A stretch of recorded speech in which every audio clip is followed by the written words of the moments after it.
Hey, Steve Zonardo here with Treviso North Realty. Just to give you a quick update in the current market right now.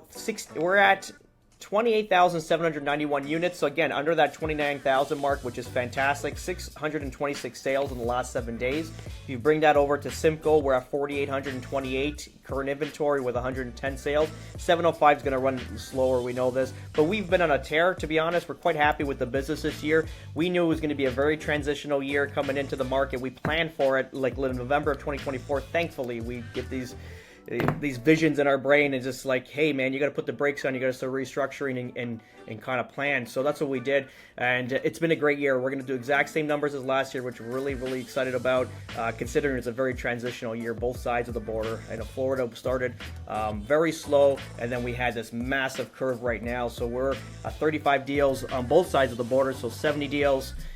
Which is great. We're pretty happy with that. We want to obviously get this to 100 deals out here in Florida at some point, and then keep that Toronto 50-60 deals, which is great kind of moving forward.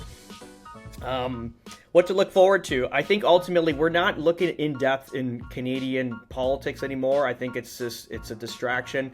We're not looking at all those crime videos that I get sent every day, which I still watch, but it's pretty crazy.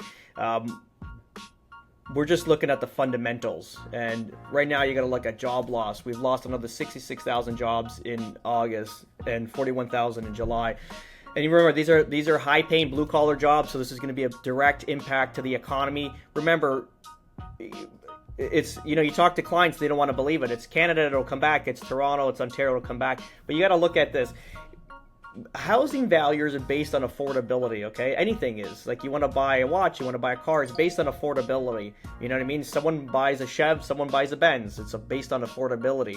But if everybody has Chevy budgets and then Mercedes at that higher price, it's not going to sell. They're going to have to adjust it or cheapen the product in order to get it to a buyer's advantage or a buyer's level to purchase. And that's currently what's going to happen with real estate. We don't want to get in too much into depth, but I mean, we feel like it's going to be 2029 to 2030 in this current direction. We're going to have this continuous drop off in appreciation or value in real estate value. It's just reality, and it's just, I think you got to look at the fundamentals, not get distracted by anything, because if you're losing all these high-paying blue-collar jobs that fuels the economy. Listen, the rich, they give jobs, they employ, but there's a very small margin of them. It's the middle class that fuels the economy. It keeps everything going. It's the engine in it, and then the rich is the cogs. There's a few cogs, but that motor is the middle to lower class that runs it. The middle to lower class lost their high-paying jobs. They can't afford houses at the current prices. So what's going to happen is they're here, and housing prices are going to have to keep coming down till they meet them, because obviously we all need roofs over our head. It's not going to stop. That's clearly, we're not going to be in caves. So prices, you'll see cheaper products, like you're seeing sea cans being built, which is, to me, is dystopian.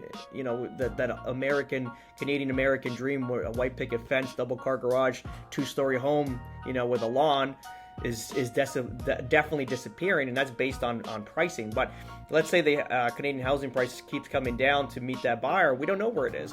And I think the best example you got to look at your neighbor in Quebec, like Montreal. Look what happened to Montreal in the 70s, and then going forward, it was a stagnant market. I remember in 2017 when we had our short-term correction, and it was a big 30 up, 30 down in rate. It could have flattened. A lot of people, I got lucky during that period. I saw it again, like I did in 2022. I kind of advised clients. We dumped properties. We sold a bunch of stuff before the market tanked, and we did well out of it. But I remember coming out, it was like, I told my wife, I said, I'm so based on commission, like deals. How about if we can't sell a property anymore? And it kind of scared the shit out of me. So you need those checkup from the neck up once in a while. So I said, let's go to Montreal.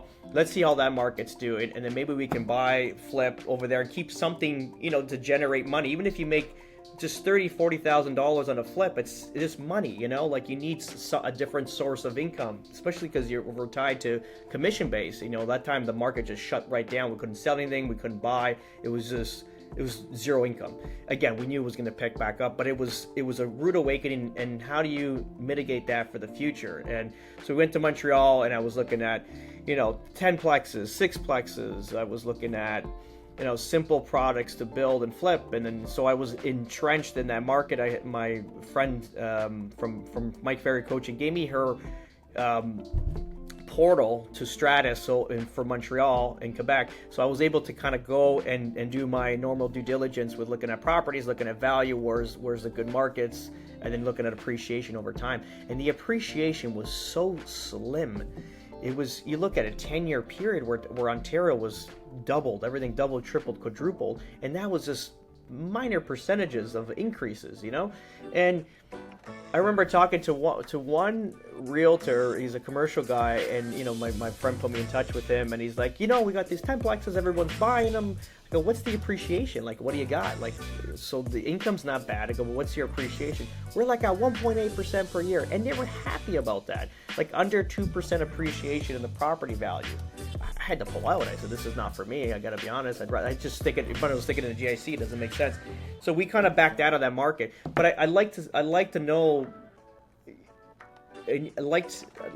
Thankfully I understood it and I saw what happened. And now if you look at Ontario, it's going to be based off that same system going forward.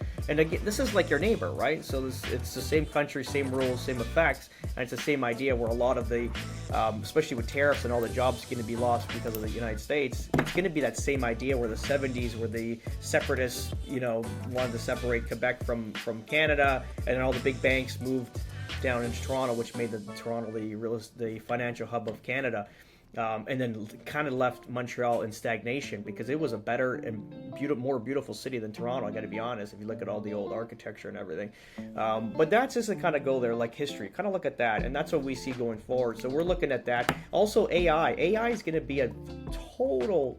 If you don't think it's going to disrupt even our industry as realtors, the only purpose we're going to be as realtors in the future is to unlock doors and literally turn the doorknob. That's it, because at the end a lot of this stuff will be automated in-house. So you'll see a big push with buyers agents being just kicked right out of the business.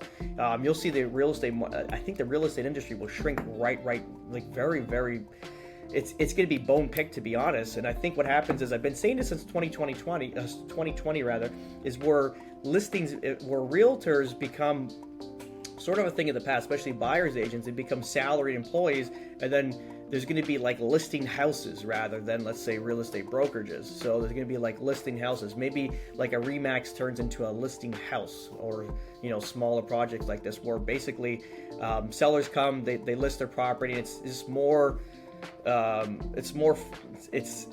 formal in the sense where it's not like personalized anymore, where a realtor goes to a house, meets with their clients, goes through the house, this whole thing. It's more like, meet me at the office, we're going to look at value, this is where your value's at, we're going to send one of our salaried employees out to your property, take a look during the photos, and blah blah blah blah, and that's pretty much it. But it's gonna change. The industry's going to change dramatically, and that's going to be due to AI.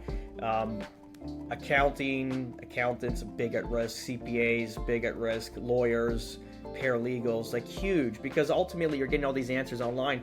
And think about us, because we utilize AI. We've adapted it to everything we do in business right now, and that's not just in real estate. That's our development company, our property management company, whatever we have, we've adapted it to it, and we're basically running 20 times, 30 times faster than we ever had. Why? Because we can get the answers. We know what we want. We just need the answers. So if you always had to rely on, let's say, talking to a lawyer, a paralegal, or an accountant to get answers, it could take 1, 2, 3 days. Then it gets back to you. Then it takes a week. And then it's just the right information. We need to pick this apart. And obviously everyone's dealing with multiple clients. So it's not like they're there at your beck and call. They're there for that 1 hour, and then they got to move on to other clients. So now you can get these information within minutes, make decisions, move forward, adapt, and this is why we're hiring everyone in-house too, because now we're looking for a realtor. We want to hire a realtor, but it's going to be like a hybrid model where they're salaried but also with a real estate license, and it's going to be full lead generation in-house right here, because we don't want to sub all that stuff out. We want to have full control of everything going forward, which makes sense. Yeah, that's pretty much it regarding today's Mondays with Steve. But have a great day, guys, and we will talk soon. Ciao.